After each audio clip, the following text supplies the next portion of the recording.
पूर्व मंडल अध्यक्ष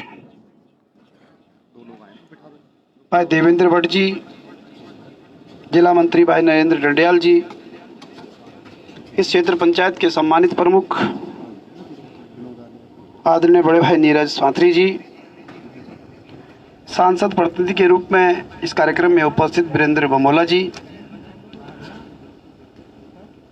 हमारे बीच में उपस्थित captain Surendra Singh Rawat ji, captain Ganga Singh ji, captain Prem Singh Rawat ji, गंभीर सिंह रावत जी, जिला पंचायत के पूर्व सदस्य के रूप में बहन आशा पांत्री जी, महिला मोर्चा की अध्यक्ष बहन रंजना बडोला जी,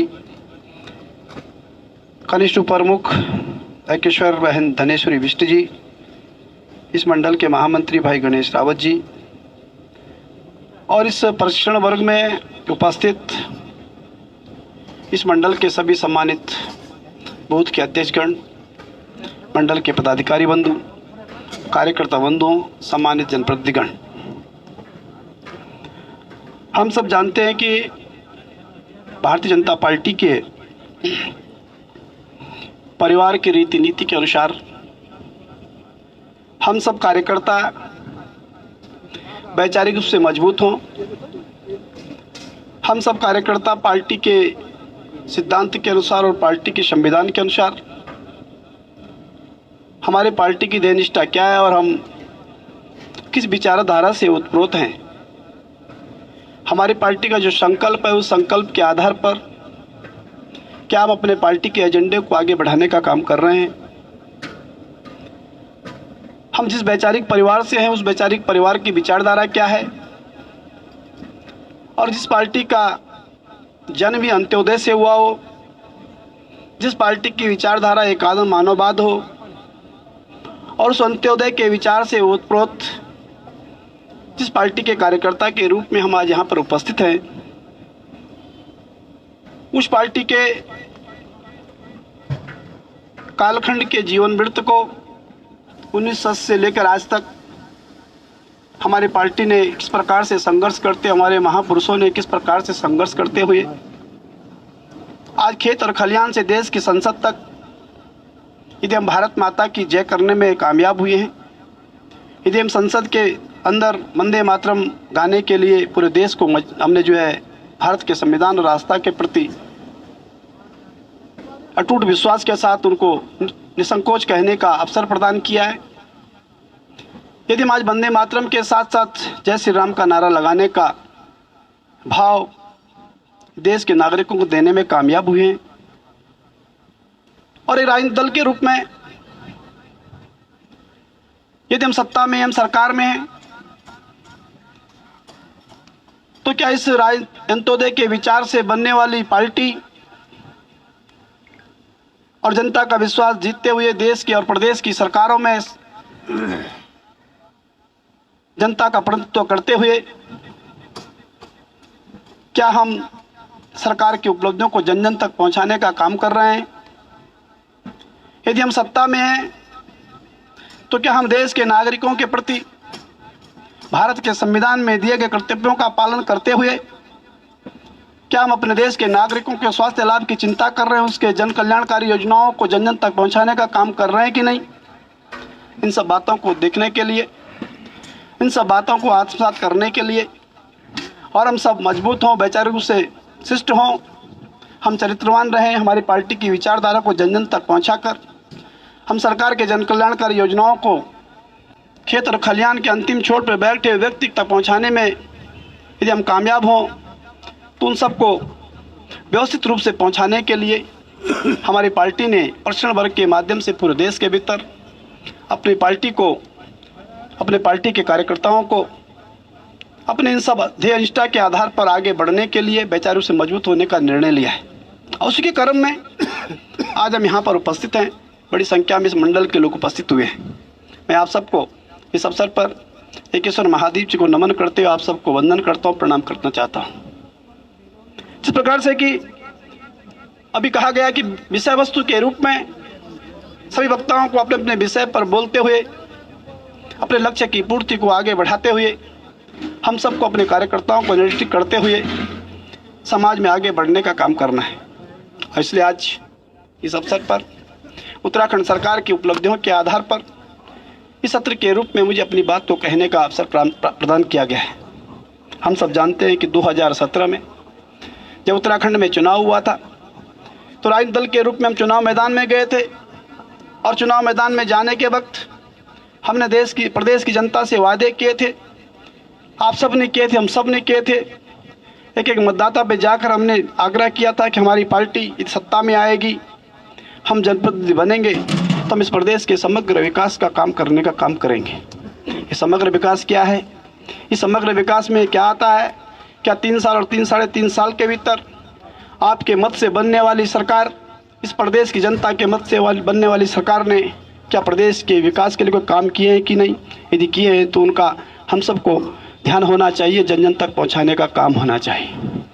क्योंकि हम सब जानते हैं कि इस देश के संविधान में, भारत के संविधान के भीतर प्रदेश के नागरिकों को स्वास्थ्य लाभ देने का काम देश की और प्रदेश की लोकतांत्रिक सरकारों का काम है। और लोकतांत्रिक सरकारें जब सत्ता में आती हैं तो क्या जन कल्याणकारी योजनाओं को काम कर रहे हैं कि नहीं? और इसलिए आज हम सब जानते हैं कि स्वास्थ्य हमारे लिए कितना महत्वपूर्ण है। यदि गरीब का बेटा, गरीब का परिवार, जिसको डॉक्टर नसीब नहीं, जिसको दवाई नसीब नहीं, हॉस्पिटल नसीब नहीं, और यदि जब बीमार होता है तो किस प्रकार से अपने परिवार को छोड़ के चला जाता है, उसका परिवार जो है संकट में आ जाता है।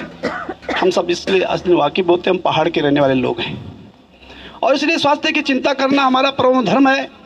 क्या हमारी सरकार ने स्वास्थ्य के प्रति जो है 2 साल 3 साल के भीतर काम किया है कि नहीं?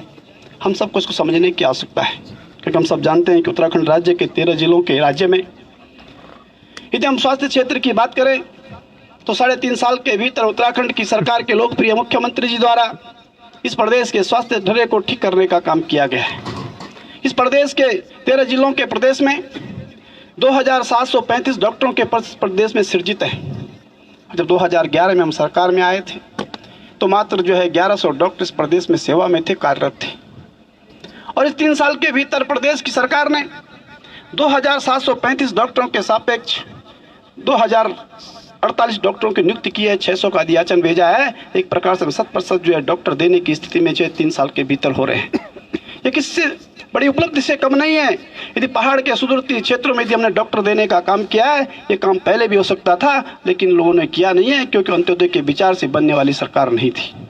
ये 2700 डॉक्टर इस बात का प्रतीक है कि उत्तराखंड के पूरे डॉक्टर के जो सेटअप है, उनका जो प्रशासनिक ढांचा है, उसके अंदर जितने डॉक्टरों के पद से जीते हम 7 डॉक्टर को भेजने में कामयाब हुए हैं। ये उत्तराखंड सरकार की बहुत ही लोकप्रिय सरकार की लोकप्रिय उपलब्धि है। इतना ही नहीं है, हम सब जानते हैं जब 2002 में उत्तराखंड में सरकार बनी थी, 2002 में बनने वाली सरकार के यशस्वी और बहुत ही ऊर्जावान और बहुत ही प्रशासनिक अनुभव प्राप्त व्यक्ति जब उत्तराखंड के मुख्यमंत्री बने थे, हमने भी सोचा था कि उत्तराखंड में मेडिकल कॉलेजों की बाढ़ आएगी। उत्तराखंड राज्य में पहला यदि कोई काम होगा तो स्वास्थ्य के क्षेत्र में होगा, क्योंकि पहाड़ के विषम भौगोलिक परिस्थिति के कारण हमारे पहाड़ के राज्य का सृजन हुआ था। और हम इस संकल्प के साथ खड़े थे कि बहुत ही ऊर्जावान मुख्यमंत्री जी, बहुत ही अनुभवी मुख्यमंत्री जी प्रदेश में स्वास्थ्य सेवा की बेहतरी के लिए मेडिकल कॉलेज खोलने का काम करेंगे। लेकिन 5 साल के कार्यकाल में हुआ क्या है?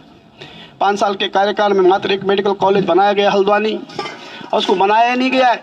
सरकारी पैसे से बनाने के बाद उसे IAS और IPS के अफसरों की पत्नी के NGO को देने का काम किया गया। सरकारी पैसे से बनने वाले हॉस्पिटल को जो है ट्रस्ट के हवाले कर दिया गया। ये 5 साल की पूर्ववर्ती पहली सरकार की उपलब्धि थी।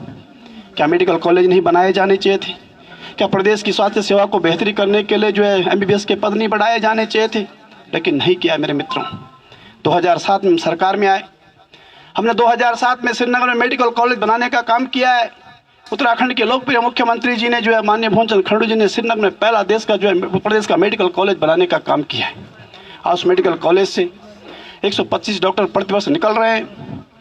इतना ही नहीं है, हल्द्वानी और देहरादून और श्रीनगर मेडिकल कॉलेज के रूप में इस प्रदेश के भीतर 3 मेडिकल कॉलेज आज जो है चल रहे हैं।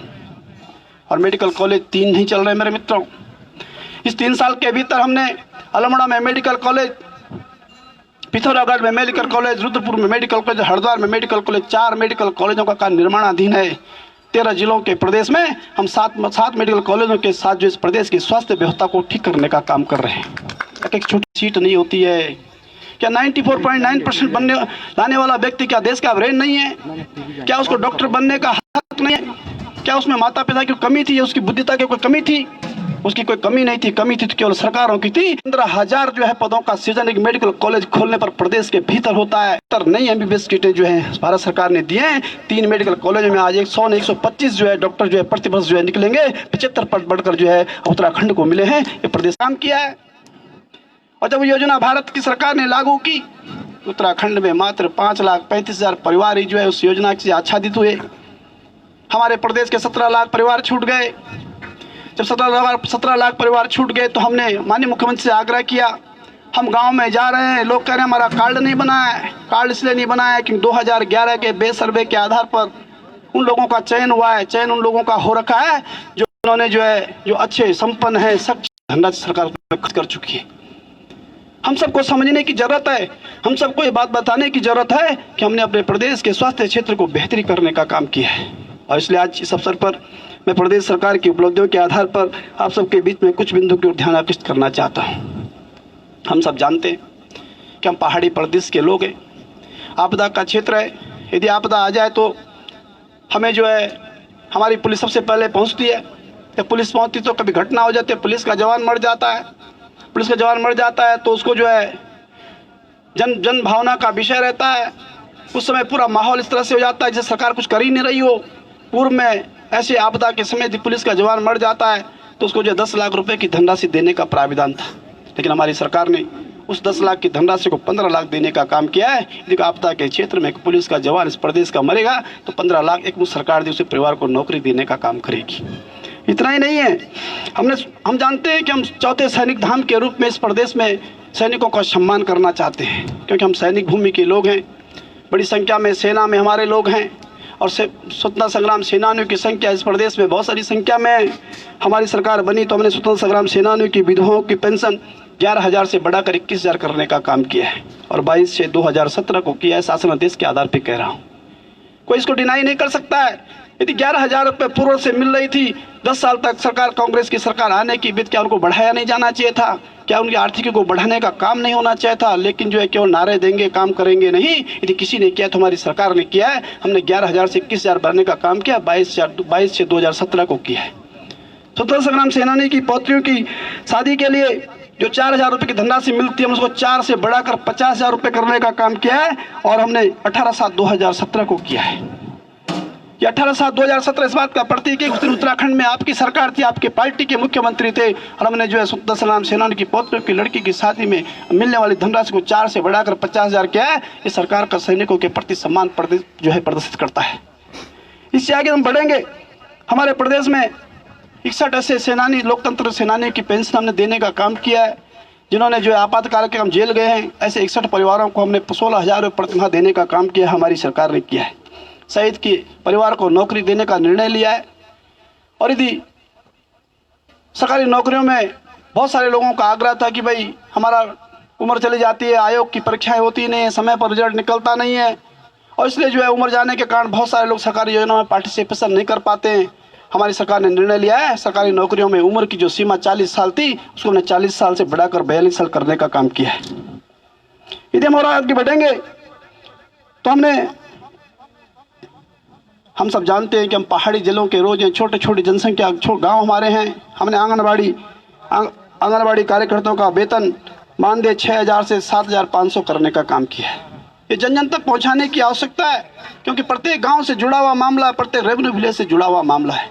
हमने मिनी आंगनबाड़ी कार्यकर्ता का वेतन मानदेय 3,500 से 4,750 करने का निर्णय लिया है। हमारी सरकार ने सहायिका का वेतन 3,000 से 3,750 करने का निर्णय लिया है। और इतना ही नहीं है, प्रत्येक गांव में जो ग्राम प्रहरी हैं जिनको 200-400 रुपये मिलता था, कभी मिलता था कभी नहीं मिलता था, हमने उनका भत्ता जो है प्रतिमाह 2,000 रुपये करने का काम किया है। प्रत्येक गांव में ग्राम प्रहरी नियुक्त है, उसको 2,000 रुपये प्रतिमाह मासिक रूप से मिलता है। हमने लोक कलाकारों की पेंशन को दुगना करने का काम किया है। मुख्यमंत्री अमृत आंचल योजना के माध्यम से हमने अपने प्रदेश में आंगनबाड़ी केंद्रों में पढ़ने वाले बच्चों को कुपोषण का शिकार न हो, वो स्वस्थ रहें, स्वावलंबी रहें, वो पौष्टिकता के आधार पर आगे बढ़े, उनका मानसिक स्टेटस आगे बढ़ने का काम करें। क्योंकि गरीब बच्चे होते हैं, हमारी सरकार ने निर्णय लिया कि मुख्यमंत्री अमृतांचल योजना के माध्यम से हमने सप्ताह में 2 दिन 100 ml दूध देने का उनको काम करते 1,70,000 बच्चों को हम इस योजना को चला रहे हैं। पूरे प्रदेश के भीतर 1,70,000 बच्चों को सप्ताह में 2 दिन 100 ml दूध देने का काम हमारी सरकार कर रही है। हम सब जानते हैं कि हम पहाड़ के लोग हैं और प्रत्येक गांव में वृद्धावस्था, विकलांग, निराश्रित, प्रत्येकता और किसान पेंशनधारियों की भरमार है और हम प्रदेश के भीतर बड़ी संख्या में इन पेंशनों को पेंशन देने का काम कर रहे हैं। मैं रिकॉर्ड के आधार पर आप सबके बीच में कहना चाहता हूं, क्योंकि आप प्रमुख कार्यकर्ता यहाँ पर बैठे हुए हैं। हमारे प्रदेश के भीतर वृद्धजनों की पेंशन 4,75,000 लोगों को हम देने का प्रतिवर्ष काम कर रहे हैं। दिव्यांग पेंशन 78,000 लोगों को देने का काम कर रहे हैं। विधवा पेंशन 1,78,000 महिलाओं को देने का काम कर रहे हैं। 30,000 किसान पेंशन देने का काम कर रहे हैं। प्रत्येकता महिलाओं की संख्या 6,600 है और इतनी संख्या में पेंशन देने के बाद हमारी प्रदेश की सरकार एक साल में 1,048 करोड़ रुपए का बजट प्रावधान करते हुए इस निरंतर रूप से पेंशन देने का काम कर रही है। और 1 जनवरी 2020 से हमने इसकी पेंशन की संख्या थी 700, किसी को देते 800, किसी को देते 600, हमने एक मुश्त जो है 1,200 रुपये किया है, 1 जनवरी 2020 से किया है और लगातार पेंशन दे रहे हैं, ऑनलाइन दे रहे हैं, खातों में कर रहे हैं। कहीं कोई गड़बड़ नहीं है। आज की बात जो है आप पेंशन जो है प्रतिमाह निश्चित रूप से मिल रही है। कोरोना कालखंड के बाद तो हमको जो है व्यवस्थित रूप से हमने पेंशन देने का काम किया, राशन देने का काम किया। हम सब जानते हैं कि कृषि में निवेश को बढ़ावा देने के लिए 2022 में किसानों की आय को दूना करने के लिए हमारी सरकार ने कृषि, उद्यान, पशुपालन, हॉर्टिकल्चर में निवेश को बढ़ावा देने के लिए, टेक्नोलॉजी को बढ़ावा देने के लिए ग्रोथ सेंटर बनाने का निर्णय लिया है। ये ग्रोथ सेंटर टेक्नोलॉजी का निवेश है। ये ग्रोथ सेंटर इन्वेस्टमेंट के आधार पर हम 670 नए पंचायतों में ग्रोथ सेंटर बनाने का काम कर रहे हैं। अब तक 83 ग्रोथ सेंटर हमने स्वीकृत कर दिए हैं।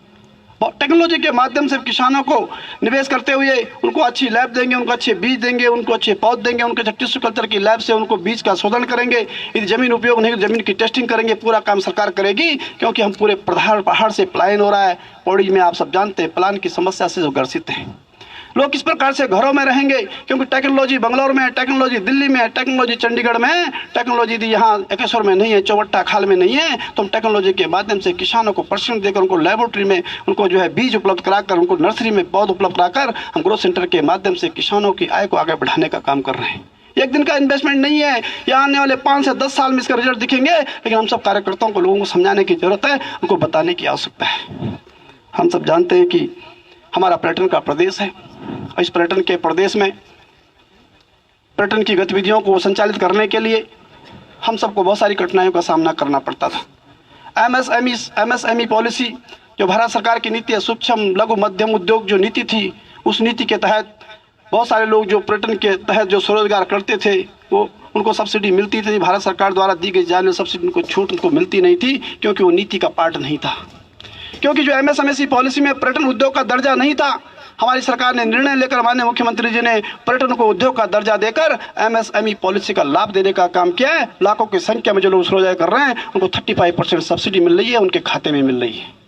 हजारों परिवार इससे आच्छादित हुए हैं। आप कोई भी काम करेंगे, आप लघु उद्योग से जो काम करना चाहते हैं, तो आपको जो है सरकारी छूट का 35% मिलने का मैंडेटरी प्रोविजन हमारी सरकार ने किया है। ये जन जन तक पहुंचाने की आवश्यकता है। इसके आधार पर लाखों लोगों को स्वरोजगार मिलने का काम हुआ है। हम सब जानते हैं कि हमारी सरकार ने किसानों को फिर बिना ब्याज का ऋण देने का निर्णय लिया है। और हम पूछते हैं कि साहब हमारे यहाँ तो मिल ही नहीं रहा है, हमारी सोसाइटी में तो लिमिट ही नहीं है, वहाँ तो उसकी संख्या बढ़ाई ही नहीं है। क्योंकि हम बिना रिकॉर्ड के आधार पर, बिना नॉलेज के आधार पर, बिना किसी देखा देखी, किसी को पूछने के आधार पर जो है हम इसको बात को कहने का, आगे बढ़ाने का काम करते हैं, जो कि हम सब के लिए घातक होता है। हम सब जानते हैं कि इस योजना के माध्यम से 3 लाख तक बिना ब्याज का ऋण और 5 लाख तक महिला समूह को बिना ब्याज का ऋण देने का हमारी सरकार ने निर्णय लिया है। और अब तक इस योजना के तहत 2,68,000 लोग जो ऋण ले चुके हैं। पूरे प्रदेश का परिदृश्य मैं आपके सम्मुख रख रहा हूँ। 2, 4, 10 आपके यहाँ से भी होंगे, लेकिन पूरे प्रदेश की यदि हम बात करेंगे, 2,68,000 परिवारों ने इस योजना से ऋण लिया। और ऋण की संख्या कितनी है आप कल्पना नहीं कर सकते हैं, 1388 करोड़, यानी 1,500 करोड़ रुपए का ऋण हमने बिना ब्याज का प्रदेश के लोगों को दिया है। क्या रोजगार नहीं कर रहे होंगे? क्या अपनी आजीविका नहीं चला रहे होंगे? क्या ये 1,400 करोड़ रुपए लेके घर बैठ गए होंगे? ये कहीं ना कहीं स्वरोजगार में होंगे, कहीं ना कहीं आप भी अपनी आजीविका को बढ़ाने का काम कर रहे होंगे, लेकिन हमको जनमानस को समझाने की आवश्यकता है, क्योंकि विपक्ष तो कहेगा, विपक्ष का काम कहना है, और इसलिए हमको रिकॉर्ड के आधार पर अपने क्षेत्र की समस्याओं को आगे बढ़ाने का काम करना चाहिए। हम सब जानते हैं कि हमारा देश किसानों का देश है, और किसान खुशहाल हो, किसान समय पर बीज लाए, किसान समय पर खेती जोतने का काम करे, उसकी छोटी मोटी जरूरतों को पूर्ण करने के लिए भारत की सरकार ने प्रधानमंत्री किसान सम्मान निधि के माध्यम से किसानों को प्रत्येक 3 माह में 2,000 रुपये उनके खाते में डालने का निर्णय लिया है। और ये खाते में पैसे कब पड़ेंगे? जब उत्तर प्रदेश की सरकारें अवस्थापना विकास का काम करेंगी। यह अवस्थापना विकास क्या है, हम सबको समझने की आवश्यकता है, क्योंकि भारत की सरकार कर रही है कि हम 2,000 रुपये RTGS करेंगे। आप खाते खुलवाओ, खाते खोल के जो है उनके ऑनलाइन खाते करो। अब ऑनलाइन होंगे कैसे, जब प्रदेश की सरकार ट्रेजरी को ऑनलाइन करेगी नहीं, डिस्ट्रिक्ट हेडक्वार्टर को ऑनलाइन करेगी नहीं, ब्लॉक को ऑनलाइन करेगी नहीं, तहसील को ऑनलाइन करेगी नहीं, कंप्यूटर उपलब्ध कराएगी नहीं, तो जो है कंप्यूटर ऑपरेटर देगी नहीं, तो फिर ऑनलाइन होगा नहीं। जब ऑनलाइन नहीं होगा तो प्रदेश के 7,10,000 किसानों को पेंशन मिलने का काम दूभर हो जाएगा, क्योंकि हमारे प्रदेश के भीतर जो पंजीयन की संख्या है 7,10,000 किसानों को किसान पेंशन योजना मिलने का उनको हक है। और हमारी सरकार ने यह अवस्थापना विकास करके सारे प्रदेश के ट्रेजरी, डिस्ट्रिक्ट हेडक्वार्टर, मुख्यमंत्री कार्यालय, सेक्रेटरीट, इस सब को ऑनलाइन करके जो कंप्यूटर ऑपरेटर रखे होंगे वो रोजगार का साधक है। और इस प्रकार से हमने अपना अवस्थापना विकास करते हुए भारत सरकार की योजना को धरातल उतारने का काम किया है। अब तक 480 करोड़ रुपए हम जो है उत्तराखंड के किसानों के खाते में हम जो है ट्रांसफर कर चुके हैं। ये 480 करोड़ रुपए का जो भुगतान किसानों को हुआ है, इस बात का प्रमाण है कि हम 480 फैमिली तक पहुंचे हैं, भारत सरकार की योजना के माध्यम से पहुंचे हैं, अपने अवस्थापना विकास को ठीक करने के आधार पर पहुंचे। और इसलिए हम सबको इस लोगों को बताने की आवश्यकता है, क्योंकि ये बहुत ही महत्वाकांक्षी योजना है। हम सब जानते हैं कि सोलर पावर के क्षेत्र में हमारी सरकार ने नीति निर्धारण किया है। भारत सरकार ने 203 मेगावाट सोलर बिजली का आवंटन उत्तराखंड को किया था, और 2015 से किया था। 2015 से तक हमारी सरकार नहीं थी, क्योंकि यदि सोलर प्लांट लगाएंगे तो वो कॉमर्शियल होता है, जमीन का लैंड यूज चेंज नहीं करेंगे तो जिसको आप आवंटित प्रोजेक्ट करेंगे वो लगा नहीं पाएगा, उसको लोन मिलेगा नहीं। 2 साल तक प्रदेश की सरकार घूमती रह गई। भारत सरकार के प्राप्त आवंटन 283 मेगावाट को जो है 203 मेगावाट को जो है प्रदेश के लोगों को आवंटित नहीं कर पाई, क्योंकि विधानसभा से एक रेजोल्यूशन पास करके नीति नहीं बना पाई। हमारे प्रदेश के लोकप्रिय मुख्यमंत्री जी ने सोलर पावर की नीति को परिवर्तित करते हुए कैबिनेट से निर्णय कराकर, विधानसभा से पास कराकर हमने 203 मेगावाट को 283 लोगों को बांटने का काम किया है। इसमें 15,000 लोगों को रोजगार मिलने की संभावनाओं का सृजन हुआ है, और इसमें 8,000 करोड़ रुपए का इन्वेस्टमेंट उत्तराखंड की धरती पर हुआ है। हमने जो है जमीन का लैंड यूज चेंज करके उसको कॉमर्शियल कर दिया है। अब आपको बैंक के लोन की दिक्कत नहीं होगी। बहुत सारे सोलर प्लांट के लोग आपके क्षेत्र में भी होंगे। और पारदर्शी नीति से क्या है, कोई भ्रष्टाचार नहीं, कोई बेईमानी नहीं। आप अपने रेट भरिए, सरकार का रेट ये है, यदि उसमें कोई उत्तर मिलेगा नहीं मिलेगा तो उसको आवंटित कर देंगे। 283 ऐसे उद्योगपतियों को हमने जो है 203 मेगावाट बिजली देने का काम किया है। अभी हम 2.5 किलोवाट तक की बिजली या 10,000 लोगों को देने का काम कर रहे हैं। मुख्यमंत्री सोलर स्वरोजगार योजना के माध्यम से उसकी वेबसाइट लॉन्च हो गई है, आप उसका अप्लाई कर सकते हैं। 2 नाली जमीन पर, 1 नाली जमीन पर आप 15,000 रुपये प्रति माह जो है आप कमा सकते हैं। सरकार का MOU 25 साल तक है। यदि आप बिजली उत्पादित करेंगे 25 साल तक सरकार आपसे क्रय करेगी, आपको जो है मार्केट की दिक्कत नहीं है। क्या छोटा काम है क्या हम स्वरोजगार के रूप में आगे नहीं बढ़ रहे हैं? क्या हम प्रदेश की बेहतरी के लिए काम नहीं कर रहे हैं? लेकिन इस बात की समझने की आवश्यकता है कि हम सब प्रमुख कार्यकर्ताओं को सरकार की नीतियों को समझकर, सरकारी विज्ञापनों को पढ़ के, सरकार की जो किताब आती है सूचना विभाग के माध्यम से वितरित होती है, उसको पढ़कर जो लोगों को समझाने की आवश्यकता है। हम सब जानते हैं कि जल का संकट हमारी कमजोरी है। पहाड़ के राज्यों में जल का बहुत बड़ा संकट है, और पानी न होने के कारण हमारी आजीविका बाधित हो जाती है। यदि पानी समय पर नहीं आएगा तो हम जो है पूरे दिन की दिनचर्या को हम जो है हमारी समाप्त हो जाती है। हम समय पर स्कूल नहीं जा पाते, समय पर नौकरी नहीं कर पाते, समय पर खेत नहीं जा पाते, समय पर जो है अपने गाय भैंस को दोहन नहीं कर पाते, क्योंकि पानी न होना बहुत बड़ी समस्या है। और हमारी सरकार ने, भारत सरकार की योजना से जल ही जीवन है हमारी सरकार का संकल्प था, और जल ही जीवन के माध्यम से 1200 करोड़ रुपए की भारत सरकार ने पूरे प्रदेश को आवंटन दिया है। हमारी सरकार ने 2021 तक हम प्रत्येक घर को नल से जल देने का काम कर रहे हैं, घर घर जो पहुंचाने का काम कर रहे हैं और कनेक्शन की कोई फीस नहीं ले रहे, 1 रुपये में कनेक्शन देने का काम कर रहे हैं। ये प्रदेश की सरकार का बहुत ही लोकप्रिय निर्णय है जिससे आम आदमी आच्छादित होता है।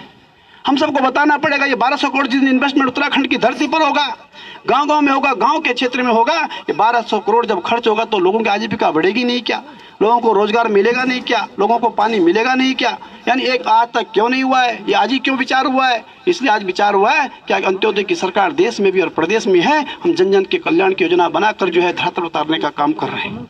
और हमारे भारत के प्रधानमंत्री जी ने इस जल जीवन मिशन के माध्यम से उत्तराखंड की सरकार की पूरी पूरी प्रशंसा की है कि उत्तराखंड की त्रिवेंद्र सरकार 1 इंच आगे बढ़कर 1 रुपये में कनेक्शन देने का काम कर रही है। ये ग्रामीण अर्थव्यवस्था को मजबूत करने का काम कर रहे हैं और इसलिए मेरे भाइयों, आप सबको इन बातों को समझते हुए आगे बढ़ने की आवश्यकता है। हमने शिक्षा के क्षेत्र में कोरोना कालखंड के बाद हमने अपने आप को व्यवस्थित करने का काम किया है, क्योंकि इस प्रकार से कोरोना बढ़ने के कारण बच्चे घर पर बैठ गए। जो बड़ी बड़ी संस्थाएं हैं वो जो है ऑनलाइन क्लासेस शुरू करने लगे। ये ऑनलाइन होता क्या है, ऑनलाइन कैसे होगा, इस बात में एक कंट्राडिक्शन हो गया। हमारे बच्चे समझ नहीं पाए और उस बोर्ड एग्जाम में अच्छे मार्क्स ला नहीं पाए। और फिर हमारी सरकार ने निर्णय लिया कि बढ़ चुके आने वाला समय कठिनाइयों का है, आने वाला दौर जो है टेक्नोलॉजी का है, टेक्नोलॉजी का इन्वेस्टमेंट हम अपने स्कूलों में आज नहीं करेंगे तो आने वाले समय में हमारे बच्चे जो है भौतिकवाद के जो बड़ी बड़े आज संस्थाएं शहर है उनमें जाने में पिछड़ जाएंगे। इसलिए हमारी सरकार ने वर्चुअल क्लास के माध्यम से 480 विद्यालयों में वर्चुअल क्लास शुरू करने का काम किया है और इस वर्चुअल क्लास के माध्यम से हमने 1,90,000 छात्रों को पढ़ाने का काम किया है। आने वाले समय में हम 1700 स्कूलों में क्लास के माध्यम से अपने बच्चों को टेक्नोलॉजी के माध्यम से एजुकेशन देने का काम करेंगे, ताकि आने वाले समय में जो NIT करेंगे, IIT करेंगे, एम्स में जाएंगे, मेडिकल कॉलेज के क्षेत्र में जाएंगे तो पहले ही प्रिपेयर रहें कि जो है ऑनलाइन क्लास चलती कैसी है, उनको कुछ सीखते हुए जो है ज्ञान का अर्जन होगा तो अपने जीवन में उसको उतार कर आगे बढ़कर काम करेंगे। ये भविष्य की नीतियां हैं जिसके कारण हम बड़े प्लेटफॉर्म के आधार आगे बढ़ना चाहते हैं। हम सब जानते हैं कि हमारे प्रदेश में सड़कों का अभाव है और सड़कों के अभाव होने के कारण हमारी कनेक्टिविटी नहीं है। मानक था 2000 जनसंख्या मानक था, लेकिन तब जब आपकी प्रदेश में आपके अनुकूल सरकार नहीं थी, क्योंकि भारत सरकार कहती है रोड कटने का पैसा हम 12,000 करोड़ की सड़कें ऑल ओवर के माध्यम से उत्तराखंड को मिली हैं, जिनके टेंडर हो गए, सड़कें बनने का काम हो रहा है। इतना ही नहीं है, भारतमाला योजना के माध्यम से जो कनेक्टिविटी के लिए हमने बॉर्डर रोड जो हमारे क्षेत्र हैं उनको जो भारतमाला योजना के माध्यम से 13,000 करोड़ की सड़कों का काम उत्तराखंड में चल रहा है। 13,000 और 12,000 दो मदों में मिल रहा है, इसको जोड़ के होता है 25,000। ये 25,000 करोड़ के काम उत्तराखंड की धरती पर चल रहे हैं। क्या इसको रोजगार नहीं मिल रहा होगा? क्या इससे उत्तराखंड के लोगों की आजीविका पर प्रभाव नहीं पड़ रहा होगा? क्या इससे लोगों की पोकलैंड मशीन, JCB मशीन, ठेकेदारी नहीं चल रही होगी? लोगों ने बड़े बड़े रेस्टोरेंट बनाते हैं, बड़े बड़े रिजॉर्ट बना दिए हैं, ये कहाँ से बने हैं? जब 25,000 करोड़ का इन्वेस्टमेंट उत्तराखंड की धरती पर हुआ, उन्होंने काम किए हैं, उससे स्वरोजगार के रास्ते निकले हैं, लोगों ने अपनी आजीविका को संवर्धन करने का काम किया है। ये 25,000 करोड़ का इन्वेस्टमेंट इस बात का प्रतीक है कि उत्तराखंड की सरकार ने समय पर जो है भारत सरकार से अपनी बात को रखकर सबको काम करने का काम किया है।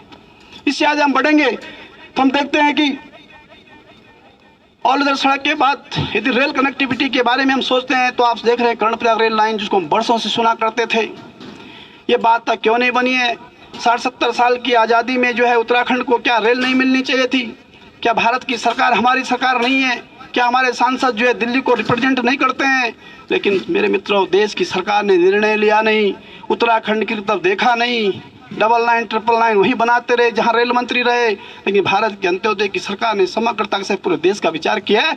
उत्तराखंड को कर्णप्रयाग रेल लाइन मिली है, 17,000 करोड़ रुपए का खर्चा हो रहा है, 2025 तक बनकर तैयार होगी। ये 17,000 करोड़ का इन्वेस्टमेंट बात का प्रतीक है कि उत्तराखंड की धरती पर आने वाले समय में टूरिस्ट का फ्लो बढ़ेगा, हमारी आजीविका समृद्ध होगी, हमारे 4 धाम के क्षेत्र चमकेंगे, हम धार्मिक पर्यटन के रूप में, साहसिक पर्यटन के रूप में हमारी आजीविका कितनी बढ़ जाएगी आप कल्पना नहीं कर सकते हैं। थोड़ा आगे हम बढ़ेंगे तो हम देखते हैं अभी कुछ दिन पहले देहरादून से उत्तरकाशी, यमुनोत्री, गंगोत्री के लिए जो है रेल लाइन का सर्वे पूर्ण होगा। 1 साल के भीतर हमने सर्वे पूर्ण करके दिया है। यदि आपकी डबल इंजन की सरकार नहीं होती तो 1 साल के भीतर रेल का सर्वे नहीं होता। कहीं भूमि का लटका देते, कहीं पुल का लटका देते, कहीं पर जो है टॉरेंट क्लियरेंस नहीं करते और तरह तरह के बहाने बनाकर सर्वे को लटकाते रहते। आपकी सरकार के, आपके एक ही दल की सरकार होने के कारण हमने 1 साल के भीतर जो है देहरादून से उत्तरकाशी का सर्वे फाइनल किया है। 21 करोड़ रुपये खर्च हुआ है और 2022-21 के बजट में भारत की सरकार 30,000 करोड़ रुपए जो सड़क के लिए देने वाली है। जिस दिन चारों धाम के क्षेत्र आपके रेल कनेक्टिविटी जुड़ जाएंगे, उस दिन आप कल्पना नहीं करेंगे उत्तराखंड जो है टूरिस्ट का हब बन जाएगा। ये विश्व की धरती के लोग यहाँ पर आएंगे तो हम नौकरी करना भूल जाएंगे। हम इतने सक्षम और पूरे उत्तराखंड को जो है हम वर्ष भर जो है पर्यटन के रूप में देखते रहेंगे। हमारी आजीविका कहाँ चले जाए कल्पना नहीं कर सकते।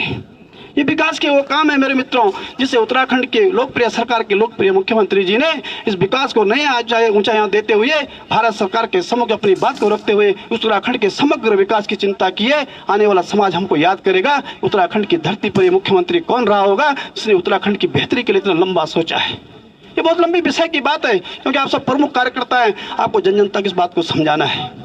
हम सब पंचायत के प्रतिनिधि हैं, हम सब जानते हैं ग्राम पंचायत के प्रधान हैं, हम बीडीसी के मेंबर हैं, हम ब्लॉक प्रमुख हैं, हम नगर पालिका के अध्यक्ष हैं, नगर पालिका के सदस्य हैं। और हम जब 2014 से 2019 का कालखंड याद करेंगे, बहुत सारे लोग यहाँ पंचायत के पूर्व प्रतिनिधि होंगे, तो पंचायतों को मिलने वाला बजट जीरो, पंचायत के प्रतिनिधि चिल्लाते रहे पैसा किसी को मिला नहीं। क्या किसी ने कभी सोचा है पैसा क्यों नहीं मिला, ये पैसा कहाँ चले गया, ये पैसा किसी गलती के कारण नहीं मिला? क्योंकि प्रत्येक जब केंद्र में सरकार बनती है, प्रत्येक 5 साल बाद जब सरकार परिवर्तित होती है, केंद्र का वित्त आयोग बनता है। 5 साल में जो वित्त आयोग बनता है वो 5 साल के लिए जो है भारत की पंचायतों को देने वाली धनराशि का निर्णय करता है। और उस केंद्रीय वित्त आयोग के सम्मुख यदि प्रदेश की सरकार, प्रदेश का मुख्यमंत्री यदि अपना प्रेजेंटेशन नहीं रखेगा, अपनी बात को नहीं रखेगा, अपने प्रदेश के परिदृश्य को विस्तृत रूप से नहीं रखेगा, अधिकारियों की योग्य टीम नहीं लगाएगा, तो उसके कारण जो है वित्त आयोग की रिकमेंडेशन हमारे प्रतिकूल हो जाएंगे। हमको कितना नुकसान हो जाएगा। 2014 में हमारी सरकार नहीं थी, 2014 में जो मुख्यमंत्री थे वो भारत के वित्त आयोग, 14वें वित्त आयोग के सम्मुख जो अपनी संस्कृतियाँ ढंग से नहीं रख पाए, उसके कारण उत्तराखंड की धरती को जो है उत्तराखंड प्रदेश को 20,000 करोड़ का नुकसान 5 साल के भीतर हुआ है। उसके कारण पंचायतों को बजट नहीं, क्षेत्र पंचायत को बजट नहीं, जिला पंचायत को बजट नहीं, नगर पालिका को बजट नहीं, अवस्थापना विकास का बजट नहीं। हमारे आंगनबाड़ी के भवन खड़े हो गए, बाल विकास के भवन नहीं बन पाए, हमारी पटवारी चौकी नहीं बन पाई, क्योंकि गैप फंडिंग के लिए वित्त आयोग पैसा देता है। ये गैप फंडिंग का पैसा जब मिला ही नहीं तो सबको मिला नहीं। हरीश रावत जी डेली जो है मुख्य प्रदेश के प्रधानमंत्री के सम्मुख जो है धरना देने को जो है नाटक करते रहे, लेकिन प्रदेश की जनता ये नहीं समझ पाई, हम लोग ये नहीं समझ पाए कि ये गलती तो निर्णय तो उस दिन हुआ जिस दिन तुमने वित्त आयोग के सामने अपने प्रदेश का खाका रखा नहीं। 15वें वित्त आयोग आया, हमारे प्रदेश के मुख्यमंत्री जी ने 15वें वित्त आयोग के सामने अपने प्रदेश का विस्तृत खाका रखते हुए प्रदेश के केंद्रीय वित्त आयोग के सामने प्रदेश की सरकार ने अपने प्रदेश का खाका रखते हुए कि हमारी 250 की जनसंख्या पर ग्राम सभा बनती है, उस ग्राम सभा को बनाने के लिए हमारे आधार हैं विषम भौगोलिक प्रदेश के राज्य हैं, हमें वहाँ पानी भी देना है, हमें वहाँ बिजली भी पहुँचानी है, हमें वहाँ सड़क भी बनाना है, वहाँ सीसी मार्ग भी बनाना है, हमने जो स्कूल भी खोलना है, बालवाड़ी का भवन भी खोलना है, पंचायत का भवन भी बनाना है। हमारा विस्थापना विकास का बहुत बड़ा खर्चा होता है, हम प्रदेश की सरकार नहीं कर पाते हैं। पूरे अधिकारियों की टीम लगाकर भारत सरकार से कई बार बैठकें करके इसका परिणाम रहा है कि 15वें वित्त आयोग उत्तराखंड को 5 साल के भीतर 30,000 करोड़ रुपये मिलना सुनिश्चित हुआ है। आज पंचायतों को पैसा मिल रहा है, क्षेत्र पंचायत को पैसा मिल रहा है, जिला पंचायत को पैसा मिल रहा है, नगर पालिका को पैसा मिल रहा है। कहाँ से आ रहा है? इसलिए आ रहा है कि समय पर प्रदेश के मुख्यमंत्री जी ने भारत की सरकार को अपने प्रदेश का विषम भौगोलिक परिस्थिति को आधार बनाकर हमारे बाल विकास के भवन नहीं बन रहे, हमारी पटवारी चौकी अधूरी रह गई हैं, आंगनबाड़ी के भवन नहीं बन रहे, हमारे 2 गांव के बीच में पुलिया नहीं बन रही है, हम कनेक्टिविटी के माध्यम से उसको जोड़ नहीं पा रहे हैं, इसलिए हमको बजट की आवश्यकता है। और भारत की सरकार ने उत्तराखंड सरकार के इस जनित कल्याणकारी योजना को स्वीकृत करते हुए हमको 5 साल में 30,000 करोड़ देने का निर्णय किया है। 484 करोड़ प्रतिमाह की किस्त मिल रही है हमको। ये 400 करोड़ जब मिल रहा है तभी हम पंचायतों को हर दिन पैसा देने का काम कर रहे हैं। इस बात का प्रमाण है कि उस दिन हमने अच्छी नींव रख दी, प्रदेश की सरकार ने सही टाइम पे सही निर्णय लिया, तो आज हम प्रदेश की जनता को, प्रदेश के जनप्रतिनिधियों को समय पर बजट देने का काम कर रहे हैं। ये प्रदेश की बेहतरी के लिए बड़े बड़े काम हुए हैं। हम सब जानते हैं कि हमारी सरकार उत्तराखंड में स्वरोजगार के लिए बड़ी संख्या में काम कर रही है। हमने शिक्षा विभाग के भीतर अब तक 1353 प्रवक्ता पदों पर नियुक्ति की है। हमने एलटी में 1875 लोगों को स्थायी नियुक्ति दी है। हमने प्राथमिक विद्यालय में सहायक अध्यापक 1881 लोगों को भर्ती किया है। हमने उच्च शिक्षा में सहायक प्राध्यापक जो 870 लोगों को ज्वाइनिंग दी है। हमने ऊर्जा क्षेत्र में 371 लोगों को नौकरियां, स्थायी नौकरी दी है। यानी शिक्षा विभाग के भीतर हम 3 साल के भीतर 10,000 लोगों को स्थायी नौकरी दे चुके हैं। आप कल्पना नहीं कर सकते, किसी की समझ में नहीं आ रहा होगा, दिख नहीं रही है। पूरे प्रदेश का प्रदेश देखेंगे 10,000 लोगों को स्थायी नौकरी देने का काम किया है। 30,000 लोगों का अध्याचन लोक सेवा आयोग को भेजा है। अधीनस्थ सेवा चयन आयोग लोक सेवा आयोग को 30,000 पदों का अध्याचन भेजा है। यानी आने वाले समय में 3.5 और 4 साल के भीतर हम उत्तराखंड में 45,000 लोगों को स्थायी नौकरी देने का काम कर रहे हैं। ये 60 साल जब रिटायर होंगे तब पद खाली होंगे, लेकिन स्वरोजगार के लिए हमारी सरकार ने बड़े बड़े काम किए हैं। हम सब जानते हैं कि हमने NIT लाने में कामयाब हुए। एक NIT खुलने से प्रदेश में 1500 करोड़ रुपए का इन्वेस्टमेंट होता है। एक NIT खुलने से उस NIT के भीतर कम से कम 10,000 स्थायी लोगों को रोजगार देने के पद सृजित होते हैं। जब बड़े बड़े इंस्टीट्यूट आएंगे, बड़े बड़े संस्थान आएंगे, उसके साथ साथ नौकरी भी आती हैं। हम सबको समझना पड़ेगा, नौकरी एक दिन में मिलेगी नहीं। नौकरी जो है एक बार जब लग जाती है, 60 साल में रिटायर होने के बाद पद खाली होता तभी दूसरा व्यक्ति लगेगा। जब भारत की सरकार उत्तराखंड की धरती पर बड़े बड़े इंस्टीट्यूट लाने में कामयाब होगी तो अभी जो है रोजगार का सृजन भी होगा, जैसे मैंने मेडिकल कॉलेजों के माध्यम से आप सबके बीच में कहने का काम किया है। और इसी रूप में हमको NIT मिला है, हमको जो है कोस्ट गार्ड भर्ती सेंटर रानी पोखरी में मिला है, हमको डोईवाला में सीपेट प्लास्टिक इंजीनियरिंग का संस्थान मिला है, हमको जो है NCC अकेडमी मिली है, हमको हल्द्वानी में कैंसर हॉस्पिटल मिला है, हमको देश का पहला ड्रोन प्रशिक्षण केंद्र देहरादून में मिला है। एक प्रकार से हमने प्रदेश के चौमुखी विकास से हमने प्रदेश को आच्छादित करने का काम किया है। हम सब जानते हैं कि हम ट्रिपल इंजन की सरकार का भी लोग हम पर कटाक्ष करते हैं। ये ट्रिपल इंजन क्या है, ये ट्रिपल इंजन क्या होता है, इन सब बात को थोड़ा समझने की आवश्यकता है, क्योंकि हम प्रमुख कार्यकर्ता हैं। ये ट्रिपल इंजन ये है मेरे मित्रों, एक इंजन दिल्ली का, एक इंजन देहरादून का, एक इंजन लखनऊ का। क्योंकि लखनऊ से हम अलग हुए हैं, इसलिए हमारा उससे रिश्ता है। जब 2000 में जब अलग हुए हैं, उत्तर प्रदेश से उत्तराखंड आने वाले कार्मिक जब रिटायर हुए, 2011 के बाद उत्तर प्रदेश उनको पेंशन देना बंद कर दिया। हम पेंशन नहीं देंगे, क्योंकि वहाँ ट्रिपल इंजन की सरकार न होने के कारण उन्होंने भारत सरकार के एग्रीमेंट को मानने से मना कर दिया। उसका परिणाम ये हुआ, उत्तराखंड को 2011 से अपने बजट से उन पेंशनधारियों को पेंशन देनी पड़ी जो उत्तराखंड से आवंटित, उत्तर प्रदेश से आवंटित उत्तराखंड में थे, लेकिन उनको पेंशन उत्तर प्रदेश सरकार ने देना था, लेकिन पेंशन नहीं दे पाए। 17,000 करोड़ की लायबिलिटी हम पर आ गई। हमारी सरकार हिल गई। कोई भी सरकार, किसी की भी सरकार हो, जब क्योंकि कर्मचारियों का वेतन और उनकी तनख्वाह और उनकी पेंशन कमिटेड होता है, उसको देना ही देना है। आप कहीं से लाओ, आपका इनकम हो ना, उससे उनको कोई मतलब नहीं है। यदि उनकी पेंशन नहीं मिलेगी, समाचार पत्रों की सुर्खी में बनती है, आप लोग भी चौराहे पर आ जाते हैं, हाँ साहब ऐसा अन्याय हुआ साहब। ये नहीं देखना अन्याय कहाँ से हुआ। अन्याय हुआ उत्तर प्रदेश से।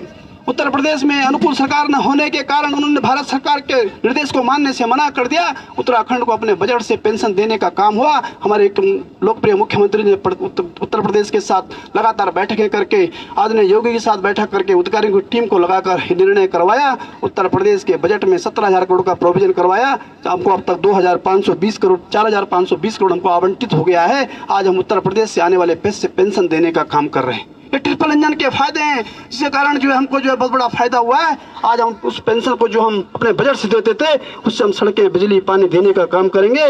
17,000 करोड़ उत्तर प्रदेश से हमको मिलता रहेगा, क्योंकि प्रदेश की सरकार ने निर्णय कर दिया है। ये ट्रिपल इंजन से होने वाले फायदे हैं, जब तक मैंने गिनाए हैं 1 लाख करोड़ से ऊपर के जो हमको प्रोजेक्ट स्वीकृत हो गए, आने वाले 5 से 10 साल के भीतर इन सब पर काम होना है। यदि डबल इंजन की सरकार नहीं होगी तो आप समझ सकते हैं क्या होने वाला है। हम समझ सकते हैं हम भारतीय जनता पार्टी के कार्यकर्ता हैं। यदि कोई भी सरकार अन्याय करेगी, हम चौराहे पर खड़े होने वाले हैं, हम तहसीलों पर प्रदर्शन करने वाले लोग हैं, क्योंकि हमने सीखा हम अन्याय समाज के साथ होने नहीं देंगे। जब दूसरे दल की सरकार यहाँ होगी तो निश्चित रूप से जो है केंद्र की सरकार से आने वाला इन्वेस्टमेंट रुक जाएगा। आप कल्पना नहीं कर सकते कितना बड़ा नुकसान हम सबका हो जाएगा। प्रदेश का तो होगा ही होगा, हमारा भी अपना होगा। हमको जो काम अपना करना है वो काम नहीं करेंगे। हम धरना प्रदर्शन में लग जाएंगे, हम DM कार्यालय में घेरने में लग जाएंगे, उससे हम पे लाठीचार्ज भी होगा, उससे हम पे आंदोलन करने में मुकदमे भी होंगे। हम अपने घर में उलझ जाएंगे। थोड़ी सी गलती के कारण जो हम भारत सरकार के इन्वेस्टमेंट को, भारत सरकार के चौमुखी विकास के उत्तराखंड की धरती पर लाने से चूक जाएंगे। इसलिए हम सबको चिंता करनी है। आने वाले समय में ये डबल इंजन, ट्रिपल इंजन की सरकार बहुत जरूरी है। ये सरकार होगी, उत्तराखंड का समग्र विकास होगा। आने वाले समय में उत्तराखंड जो है देवभूमि के रूप में और साहसिक पर्यटन के रूप में जाना जाएगा। यहाँ का बच्चा कोई नौकरी करने की सोच नहीं सकता है, क्योंकि हम सब जानते हैं कि जब इतना इन्वेस्टमेंट होगा, इतनी बड़ी बुनियाद के रूप में हमने उत्तराखंड को स्थापित किया है, तो यहाँ 4 चांद लगने वाले हैं। ये टूरिस्ट का हब बनने वाला है। हम सबको समझाने की आवश्यकता है। आप सब कार्यकर्ताओं से मेरा करबद्ध आग्रह है कि आने वाले समय में हम सरकार की उपलब्धियों को जन जन तक पहुंचाने का काम करें, क्योंकि ऐसे काम हैं जो प्रदेश की बेहतरी के लिए हुए हैं, जो उत्तराखंड के उन्नयन के लिए हुए हैं। और हम सब प्रमुख कार्यकर्ता, हम सब की नैतिक जिम्मेदारी है कि हम जन जन तक सरकार के मैसेज को आगे पहुँचाने का काम करें, क्योंकि संगठन ही सरकार की रीढ़ होती है। संगठन के